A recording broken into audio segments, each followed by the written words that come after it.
War rips your heart out, but there is nothing quite as soul-crushing as standing in a muddy field in France, looking into the eyes of the man you love more than life itself, making a vow of eternal devotion, and then watching him get crushed by a mace hours later. That is the nightmare Ashwy Barden has been living in for years. He isn't just a knight, he's a walking open wound, physically scarred down half his face and emotionally hollowed out. Now, he's the Earl of Dunlin, a title he never wanted, inherited after his formidable father died. Ash is struggling. He's haunted by the memory of Oliver, his best friend and secret lover, whose body he never even got to bury because the battle was such a disaster. Ash is basically going through the motions of being alive. He drinks too much, he's grumpy, and he has a giant shaggy dog named Little Witta who follows him everywhere. But duty calls, and because his brother Raph has a permanent arm injury and his sister Lily is off living her best life running a brewery, the burden of producing an heir falls on Ash. He has to get married. He hates the idea, but he rides north to meet a prospective bride, Lady Agnes, for it.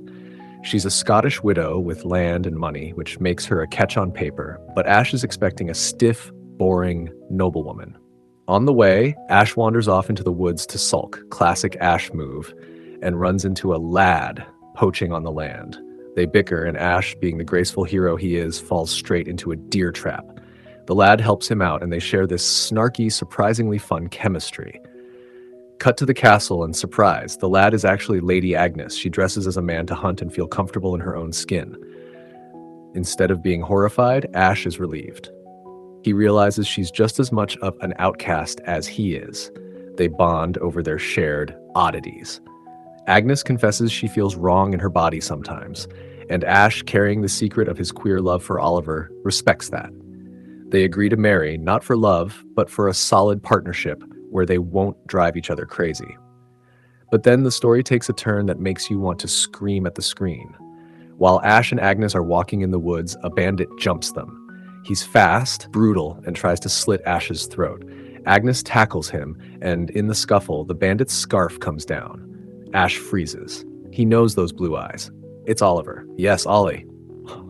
But wait, it's not a happy reunion yet. Ollie thinks Ash abandoned him in France to rot in a dungeon. He believes Ash ignored the ransom letters Ash never received. Ollie lost an eye and his hearing on one side, escaped captivity, and turned to banditry to survive. He's bitter, traumatized, and was actually hired to assassinate Ash by a mysterious middleman. When they realized the truth, that the letters were lost, that Ash mourned him every single day, that Ash literally tried to run back to France to find him, the angst is off the charts. They embrace in a tower room, and the chemistry is still blazing hot. They hook up, and it's desperate and emotional, but then reality crashes back in. Ash is engaged to Agnes. Ash is a mess because he's an honorable guy who doesn't want to hurt Agnes, but Ollie is the love of his life. He confesses everything to Agnes, fully expecting her to call off the wedding. But Agnes, she is the MVP of this story. She sees how much they love each other, and instead of freaking out, she gives them her blessing. She basically says, "I'm marrying you for safety and friendship. I don't care if you have a boyfriend." She even invites Ollie to stay at the castle. It's the most mature, refreshing reaction ever. So they get married to secure the alliance, with Ollie standing right there as a guard. It's torture for everyone involved because the feelings are getting messy. Agnes starts realizing she's actually falling for Ash, and maybe she's a little attracted to Ollie too. Ollie is jealous, but also charmed by Agnes, and Ash just wants everyone to be happy and safe. Here is where the red flags start waving. Ollie's old thief buddy, Pepper, shows up and drops a bombshell. The hit on Ash wasn't random. The guy who hired Ollie to kill Ash, it was Francis McCanich, Agnes's childhood friend and creepy suitor who's been obsessed with her for years.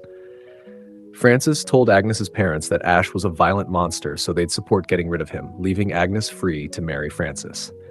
It is diabolical. Agnes is furious, realizing her own family might be complicit in trying to murder her husband.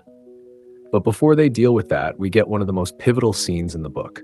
Agnes has been struggling with her gender dysphoria, feeling like her skin doesn't fit. Ollie, who is surprisingly observant, gets it. He has Pepper, who is trans-coded, craft a leather phallus for Agnes. A strap-on. He gifts it to her, not as a joke, but as a way for her to feel whole.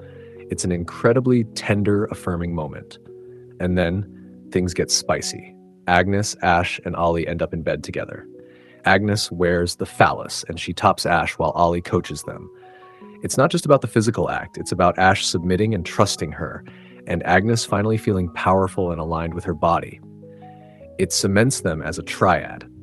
They aren't just three people in a room, they are a unit. The climax hits when Agnes's family and the snake Francis arrive for a visit. It is tense. Francis is acting all smug, thinking his assassination plan just failed randomly, not knowing the assassin is standing right there pouring wine. Ash tries to play it cool, but when Francis insults Agnes, calling her a degenerate for her masculine clothes, Ash loses it and punches him in the face. It is so satisfying. Then, Francis pulls a knife and tries to stab Ollie in the chaos. Pandemonium breaks out. Ollie gets slashed, but he's okay. Agnes goes full warrior mode, kicking Francis while he's down. She confronts her parents and sister, Muriel. Turns out, Muriel knew Francis was plotting something bad, but didn't stop him because she thought she was saving Agnes from the monster, Ash. Agnes effectively disowns them, kicking her family and Francis out of the castle forever. She chooses Ash and Ollie. She chooses her found family. We jump forward 2 years in the epilogue, and it is the softest, sweetest ending you could hope for. The castle is chaotic and happy. Agnes has given birth to a baby girl named Marion, who has bright red hair just like her mom. They joke about paternity, but it doesn't matter. Marion has a dad and a papa in Ollie. Agnes, Ash, and Ollie are living openly together in the castle. Ash gifts them all matching gold rings inscribed with Vos et non alias, you and no one else, but updated to mean you, and both of you. They've rewritten the rules of marriage and love to fit them, creating a life that is safer and fuller than any of them thought possible. It is honestly such a wild ride from battlefield tragedy to throuple domestic bliss, and it proves that sometimes the happily ever after doesn't look anything like the storybooks, and that's what makes it perfect. The way they navigate trauma, gender identity, and societal expectations is just so raw and real. What do you think? Could you forgive a friend who tried to kill your partner, even if they didn't know who it was? And how much do we love Agnes for kicking Francis to the curb?